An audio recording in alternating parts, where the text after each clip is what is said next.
Ninochka, los rusos nunca piensan en la vida, en el momento en que vivimos, el único momento que realmente tenemos.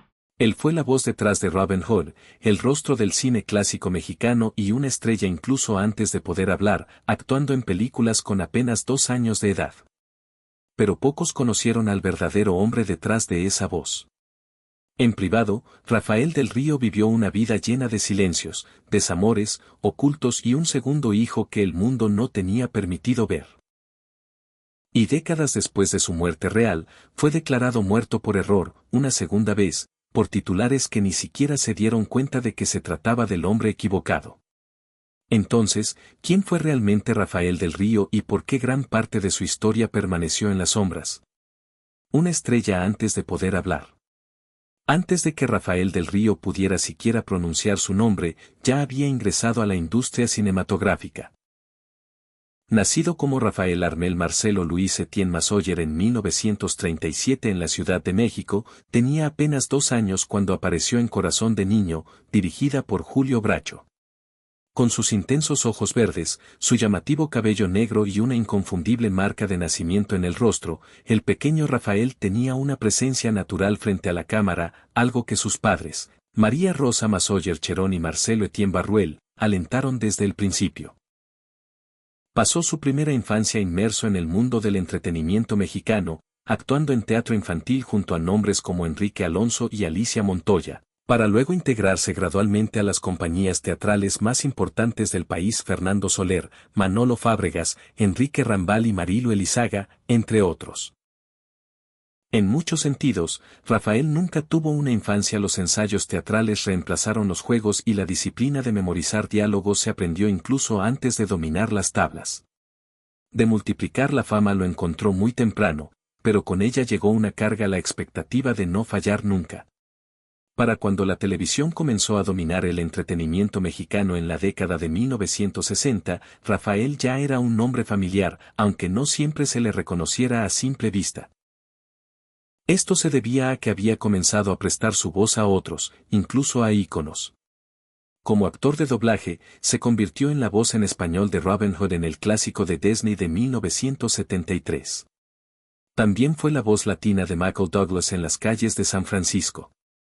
Estos papeles pueden parecer menores para quienes están fuera del medio, pero para la comunidad del doblaje son monumentales, pues requieren tanto precisión técnica como resonancia emocional.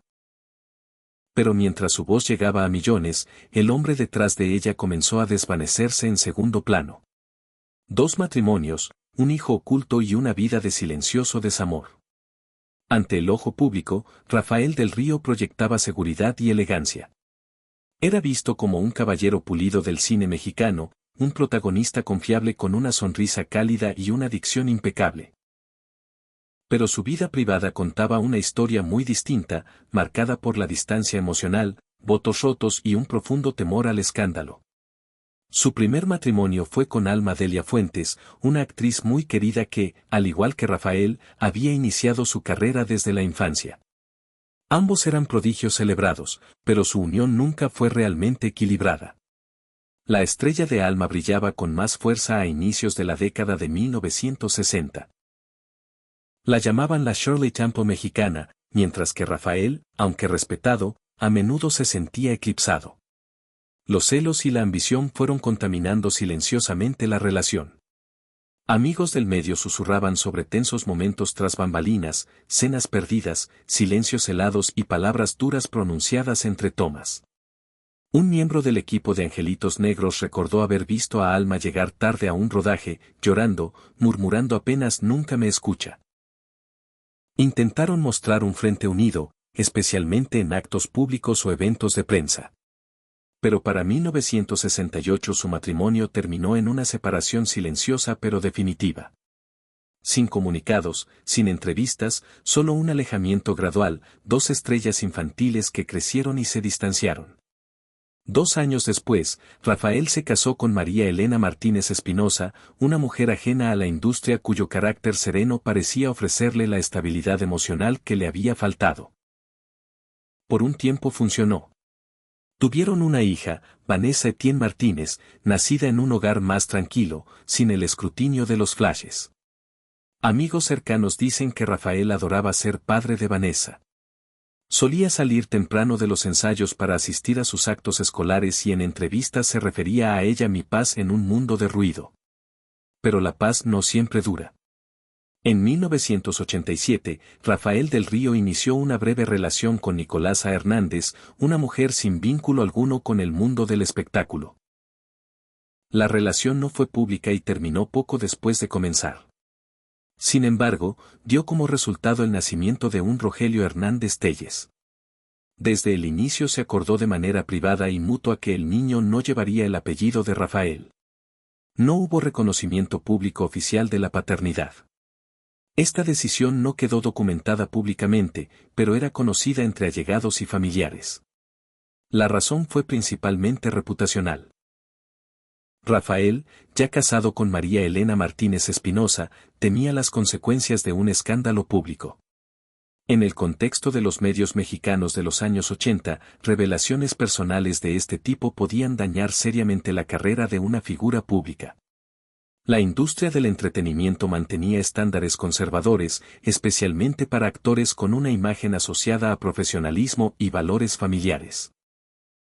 Una segunda familia o un hijo fuera del matrimonio podía afectar su trabajo continuo en televisión y doblaje, en particular con cadenas como Televisa, que solían ejercer un control estricto sobre la imagen de sus artistas contratados.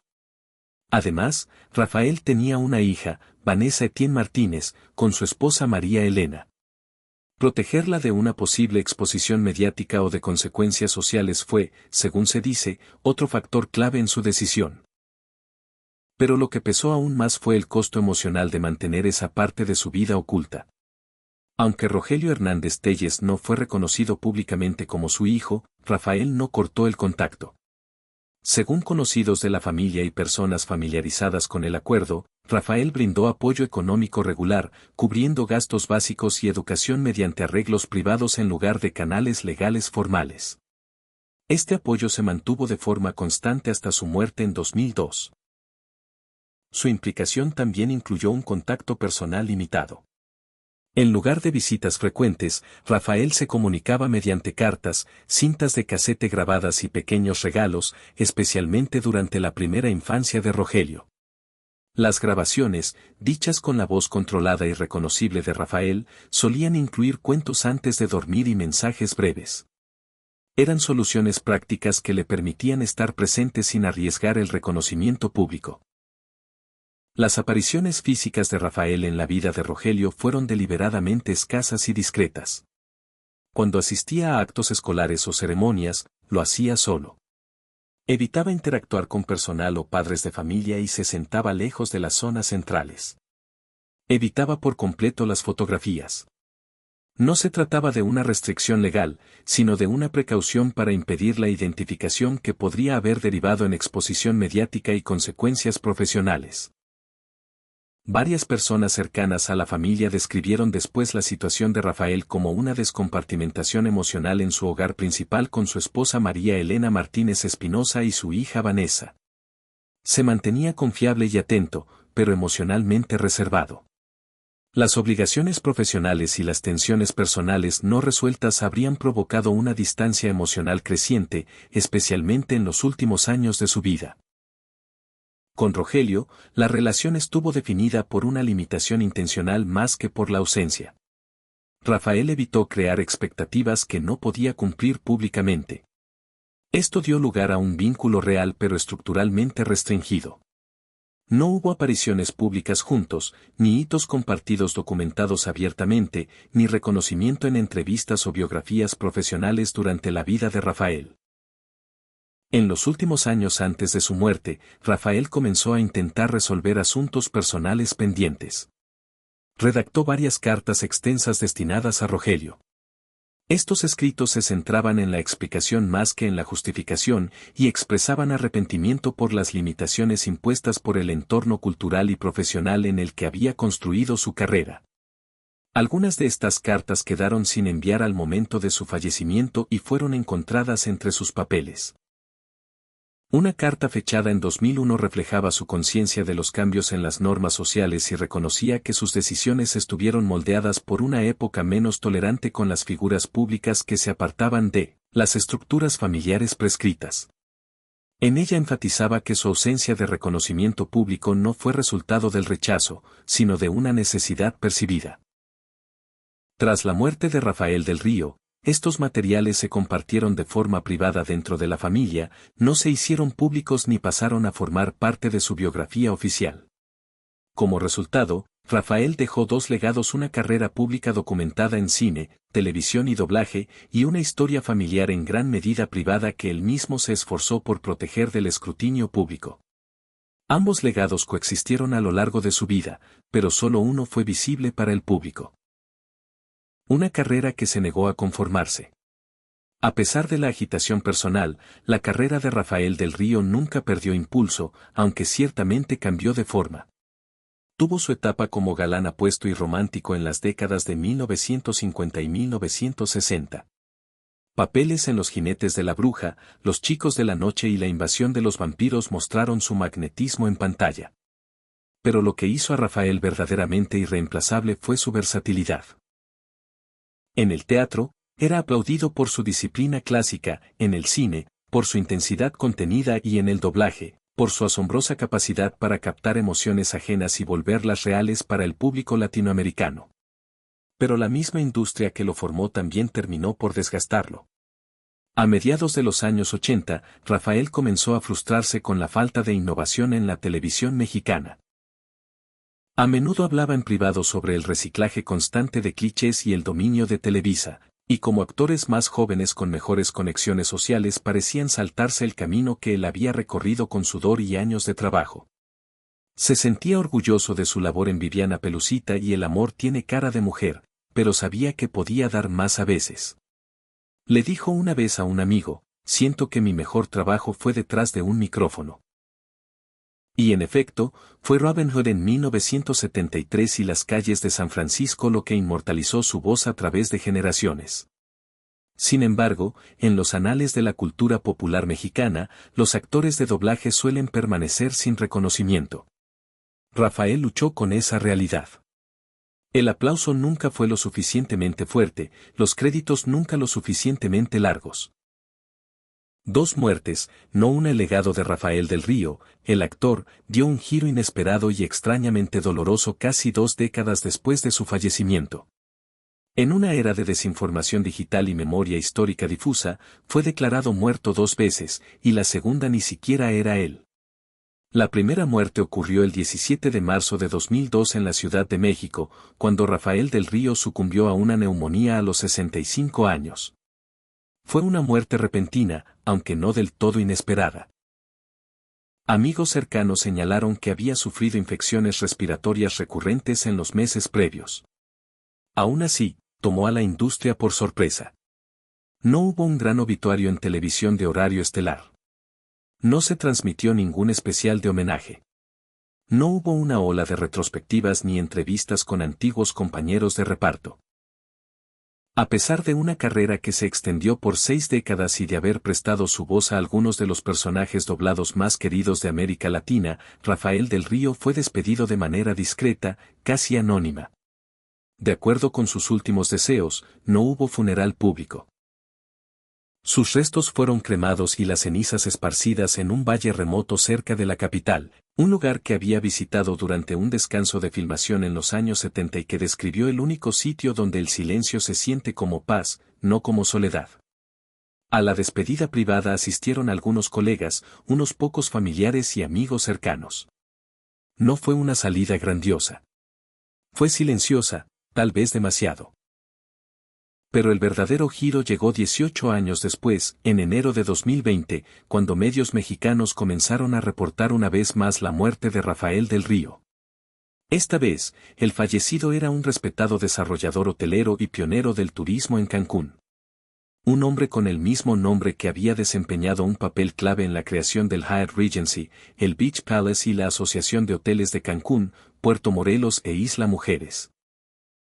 Había fungido como asesor legal del grupo hotelero Palace y era ampliamente reconocido por impulsar estrategias para contrarrestar la crisis del sargazo que afectaba la costa del Caribe. La noticia de su muerte se propagó con rapidez con homenajes de funcionarios de turismo, hoteleros locales e incluso figuras internacionales del sector. Pero entonces estalló la confusión. Algunos sitios de entretenimiento, al ver únicamente el nombre Rafael del Río, asumieron que se trataba del actor. Fotografías antiguas comenzaron a recircular retratos de los años 60, clips de Viviana y los jinetes de la bruja e incluso imágenes del Robin Hood animado, acompañadas de nuevos titulares que decían muere Rafael del Río, leyenda del cine y la televisión mexicana, fallece Rafael del Río, voz de Robin Hood en Disney. Algunos fans, especialmente los más jóvenes, desconocedores de la muerte del actor en 2002, creyeron que acababa de fallecer. Otros, sobre todo seguidores de mayor edad, quedaron momentáneamente en shock. ¿Había sido mal reportada su muerte años atrás? ¿Se trataba de un efecto Mandela o simplemente habían pasado por alto el anuncio la primera vez?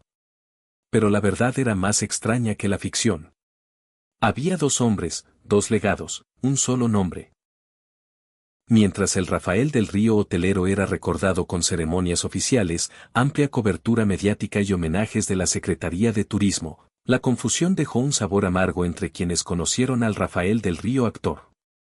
Fue un recordatorio doloroso de lo silenciosamente que habían sido olvidadas sus contribuciones. El contraste era contundente. Un Rafael era celebrado como visionario, caballero y pilar del turismo mexicano. El otro, nuestro Rafael había muerto sin siquiera un homenaje televisado, pese a haber moldeado generaciones de imaginación con su voz, sus actuaciones y toda una vida dedicada a las artes. Un periodista, en un artículo retrospectivo que intentaba aclarar la confusión, escribió: con un Rafael construyó hoteles que los turistas recordarán. El otro construyó historias que los niños nunca olvidaron, pero que los adultos no supieron honrar. Y quizá la ironía tenía algo de poético. El Rafael de Cancún trabajó con concreto, acero y vistas al mar. Su legado era físico. Hoteles por los que se puede caminar, habitaciones donde se puede dormir. El Rafael de la Ciudad de México trabajó con sueños de diálogos y emociones. Su legado era intangible. La voz de un zorro en una película de Disney, un monólogo romántico en la televisión en blanco y negro o un héroe trágico en una telenovela olvidada. No podías registrarte en una actuación de Rafael del Río, pero la sentías en algún lugar profundo. Sin embargo, en la era vertiginosa de las búsquedas en Google y los obituarios virales, esos legados se confundieron. Algunos portales nunca corrigieron el error en bases de datos. Las carreras de ambos Rafael se mezclaron por equivocación. Un actor convertido en hotelero o un hotelero que alguna vez dio voz a Michael Douglas. Incluso Rogelio, el hijo del actor distanciado públicamente, abordó la confusión en redes sociales en 2020. El hombre que me crió nunca construyó un hotel, pero construyó mi capacidad de asombro. Murió en 2002. No debería tener que morir otra vez para que la gente lo recuerde. El comentario se volvió viral por un breve momento y luego se perdió en el desplazamiento infinito de Internet. Así, Rafael del Río, el actor, permanece atrapado en un extraño purgatorio de la memoria, no completamente olvidado, pero tampoco recordado como merece. Dos muertes, solo una real. Dos hombres, solo uno reconocido por lo que dio al alma al final, quizá la última injusticia. No fue que Rafael fuera confundido con alguien más, fue que tan pocos notaran su ausencia la primera vez. ¿Qué significa morir en silencio? Para Rafael del Río, la muerte no llegó con titulares ni retrospectivas. Su partida no fue cubierta por la televisión nacional. No hubo montajes virales de sus grandes momentos, ningún reconocimiento póstumo de la Academia, aunque su voz vivía en millones de hogares de América Latina, cada vez que Robin Hood se transmitía o Michael Douglas resolvía otro caso. Pocos conocían al hombre detrás del tono. Y sin embargo, para quienes sí lo recordaban, la pérdida fue profunda. La comunidad del doblaje lo lloró como a un pionero. El teatro lo recordó como un artesano disciplinado. Su hija Vanessa lo llamó actor primero, pero padre siempre. Rogelio, su hijo fuera del matrimonio, publicó años después una breve entrada en un blog. Puede que no haya firmado mi acta de nacimiento, pero estuvo presente. Eso es más de lo que muchos pueden decir. Tal vez eso era lo que Rafael quería desde el principio. No aplausos, no alfombras rojas. Solo presencia. La línea correcta dicha en el momento preciso. Creía en el oficio, no en la celebridad. En el arte, no en el legado. Pero quizá al final, su legado sigue despegándose. Cada vez que un niño mexicano se enamora de un zorro animado y audaz o escucha a Michael Douglas hablar un español perfecto sin saber por qué suena tan real. Esa voz era suya. La vida de Rafael del Río estuvo marcada por la fama temprana, el talento silencioso y contradicciones privadas. Dio su voz a héroes, su rostro al cine y su corazón, a menudo en silencio, a las personas que amó. Pero detrás del aplauso había un hombre cargando el peso de las expectativas, las decisiones personales y el miedo a ser malinterpretado. Su historia no trata solo de los papeles que interpretó en pantalla. También habla de los papeles que sintió que debía interpretar en la vida real. ¿Qué recuerdas tú de Rafael del Río? ¿Alguna vez reconociste su voz sin saber su nombre? Cuéntame en los comentarios. Gracias por quedarte hasta aquí y escuchar esta historia tras el telón. No olvides darle like, activar la campanita y suscribirte. También deja un comentario y comparte esta historia si crees que necesita ser escuchada. Hasta la próxima.